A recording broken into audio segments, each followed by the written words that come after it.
Shut up and sit down.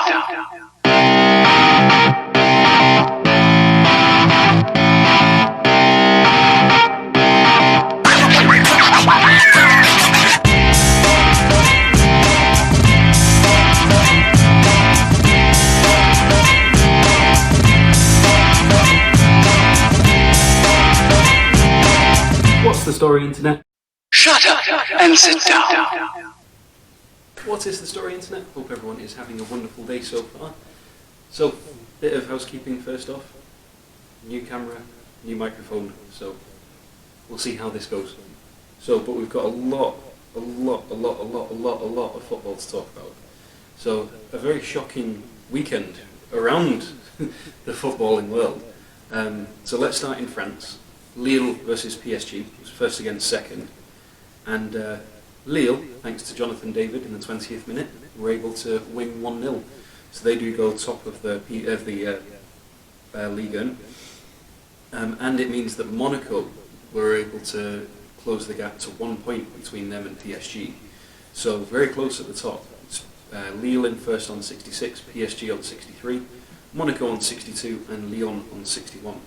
Now, Neymar also got a straight red card, so not good for PSG. Thiago Giallo did get a red card for Lille, but they'll be much happier because they actually got the points. So even though he got his red card, they still got the points. So he will be very happy there. Lille will be very happy there. So yeah, so craziness in France, craziness in Spain as well, because Sevilla beat Atletico Madrid thanks to Marcos Acuna of all players, their left back. But, I mean, they had 18 shots with 5 on target compared to Atletico Madrid's 9 and 4. It does mean that thanks to Barcelona's win today, which they scored in the 91st minute, which I think they had a bit of a crazy goal scorer as well. Oh no, it was Ousmane Dembele, never mind. But 91st minute against Valladolid, it means that Atletico Madrid's lead at the top is down to 1 point.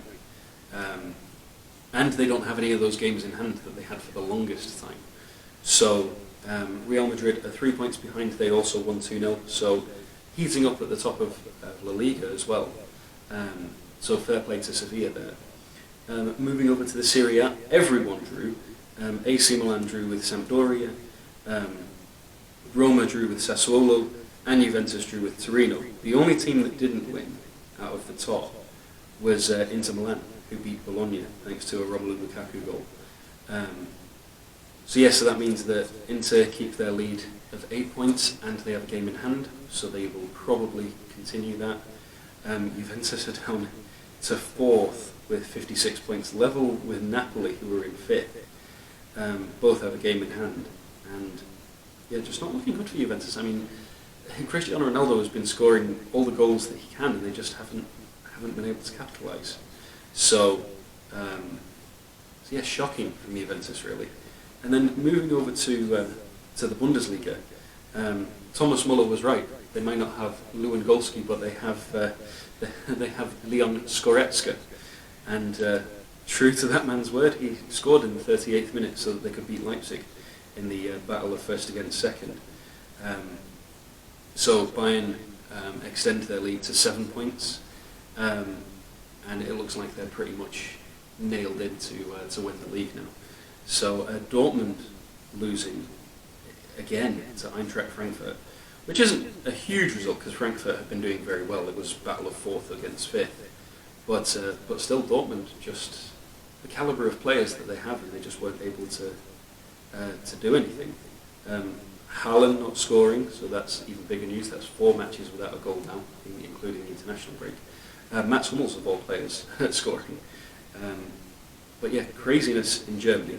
And then we move over to the Premier League, and we start with more craziness. West Brom 5, Chelsea 2. Thiago Silva getting sent off in the 29th minute. And just before that, Christian Pulisic had made it 1-0. And then West Brom just ran absolute riot against Chelsea. Thomas Tuchel's first loss in the Premier League, and it comes thanks to Big Sam Allardyce. So Chelsea remain in 5th, and West Brom are able to catch up to Fulham and to Newcastle by getting to 21 points. So relegation battle is hotting up a little bit thanks to this result. Leeds United unfortunately beat Sheffield United, and I say unfortunately because if Sheffield had won for some reason, it would have increased that pressure at the bottom of the table, but unfortunately Sheffield United just couldn't pull it out of the bag. They were doing okay. They levelled in the 47th minute, and then Phil Jagielka with an own goal, and it's very harsh to call it an own goal because he was trying to tackle, trying to stop the ball, and it just all fell apart for him. So very unlucky from Phil Jagielka there. But Leeds were good for the money. 55% possession, 23 shots and 8 on target compared to Sheffield United's 45% possession, 9 shots and only 1 on target, and that was the one that went in. So Leicester City 0, Manchester City 2. Manchester City just continue to romp at the top of the table. They keep their lead to 14 points ahead of Manchester United, although Manchester United do still have a game in hand. It wasn't the most exciting of matches. Manchester City had 57% possession to Leicester's 43%, 11 shots to 5, 4 on target to 2. So Leicester City weren't completely blown out of the water, but it was the result that we all expected, really. So moving on to the other big match of the weekend, Arsenal 0, Liverpool 3. A crazy sort of 15 minutes in the second half just separated the two sides. Diogo Jota scoring 2 goals and Mohamed Salah scoring a third. Arsenal just were never really in the match. 65% possession to Liverpool, 35% to Arsenal, but the main stat, 16 shots to 3, 7 on target to 2. So Arsenal were efficient in the on target, but they just couldn't put any away. And like I said, it didn't really look like they were going to trouble Liverpool. So they remain in 10th, Liverpool move up to 7th. They are level 1 points with Tottenham and 2 points ahead of Everton. So a little bit of movement around there. Southampton 3, Burnley 2. Very exciting match. 4 first half goals, and then Nathan Redmond finishing it off in the 66th minute. 54% possession to Southampton to Burnley's 46, and 24 shots to 7, 9 on target to 5. That's the Southampton that we remember from earlier on in the season. So maybe this is the catalyst for them to move forward. It separates them. Southampton are 3 points clear now. They move up to 13th. Burnley are in 15th, just behind Wolves, who are in 14th on 35 points. They are still 3 points ahead of Brighton, though. So on to the next one, Newcastle 2, Tottenham 2. A very valuable draw for Newcastle. Tottenham were winning after the 34th minute, thanks to 2 goals from Harry Kane. Some incredible feats from Dubravka, the Newcastle goalkeeper, to stop it from being more.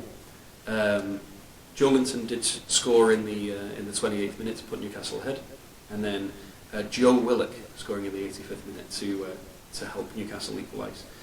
22 shots from Newcastle, 6 on target, 11 shots from Spurs, 5 on target. Spurs had the possession 59 to 41%. That helps out Newcastle. It keeps their gap, it makes their gap 3 points between them and Fulham, and they have a game in hand. So they're still 3 points behind Brighton, who were on the same matches played, and they're 4 points behind Burnley, again, who were on the same matches played. But this point will have helped them out immensely. Could have done with the win, but at the same time, I think they'll take anything that they can at the minute. So fair play from Steve Bruce's men. Aston Villa 3, Fulham 1. It looked like Fulham were going to take it after an awful bit of defending from Aston Villa and Mitrovic taking advantage. And then Trezeguet and Ollie Watkins just going to town against Fulham. Very even match, 53 to 47% possession, 14 shots to 15, and then 4 on target to 7 Fulham. Very even match. Very disappointing for Fulham that they didn't come away with at least a point. But fair play to Aston Villa, they came back and won 3-1. Aston Villa still have 2 games in hand, so if they won both of those... they have 1 game in hand. They have 2 games in hand against City and Fulham. They have 1 game in hand, so if they win that, they would be level on points with Everton, and And yeah, so still Aston Villa are still in a good spot. They're still performing relatively well, even though they did have that little bit of a blip. And then the final match from yesterday was Manchester United 2, Brighton 1. Brighton going ahead thanks to ex-Manchester United player Danny Welbeck, who just loves a goal against Manchester United for some reason. And then Manchester United came back to win 2-1. Marcus Rashford and Mason Greenwood getting the goals. Manchester United sort of dominated the match, 58 to 42% possession, 15 shots to 5 and 7 on target to 3. In my completely unbiased opinion, obviously, a well-deserved win. Brighton were playing very well in the first half, and then Manchester United turned it on in the second half and came back. Mason Greenwood hitting the post and other good opportunities, so I think Manchester United were good for it. Brighton will be disappointed not to get at least a point, especially because of where they are and the battle that they face. But a good performance from Brighton, to be fair. And then moving into today's matches, Everton won, Crystal Palace won. Crystal Palace scoring an 86th-minute equaliser thanks to Michy Batshuayi in the, as I mentioned, in the 86th minute. Relatively even match, 47% possession to Everton to 53 for Crystal Palace. 15 shots for Everton to 13 for Palace, 7 on target to 6. So very, very even match. I think a draw is probably what was expected, given the statistics. Everton remain in 8th. They are now 2 points behind Liverpool, thanks to this draw. Crystal Palace move up to 12th, so good result for them. They are pretty much secure for this season. I can't imagine them getting dragged into a relegation battle unless they just go on a huge, huge losing streak. And then the final match for this week in the Premier League was Wolverhampton Wanderers 2, West Ham United 3. I haven't seen it yet, but Jesse Lingard is meant to have scored an incredible solo goal, scored in the 6th minute. Yeah, it's meant to be an incredible solo goal, back to his sort of Manchester United best, those moments when he did well in the FA Cup and things like that. Wolves had the opportunities. They had 67% of the possession to 33 for West Ham, 20 shots to West Ham's 9, but only 5 on target compared to West Ham's 6. So West Ham were a lot more clinical and a lot more efficient. Wolverhampton Wanderers, like I said, they had the opportunities, they just couldn't finish their dinner, unfortunately. So that moves West Ham up to 4th, thanks to Chelsea. Chelsea's lost to West Brom, and it keeps them a point above them. And then Wolves sort of stay in that 13th, 14th area on 35 points, a point behind Southampton and 2 points ahead of Burnley. So that is it for the review for this week. Bit of a longer video because there were so many matches and so many crazy things happening. There will be a shorter video out either later on tonight or first thing in the morning, because we have some Champions League and some Europa League to discuss. So in the meantime, I hope you're all staying safe, keeping out of trouble. Thank you very much for watching. I hope you all have a wonderful day. And until next time, ta-ra for now.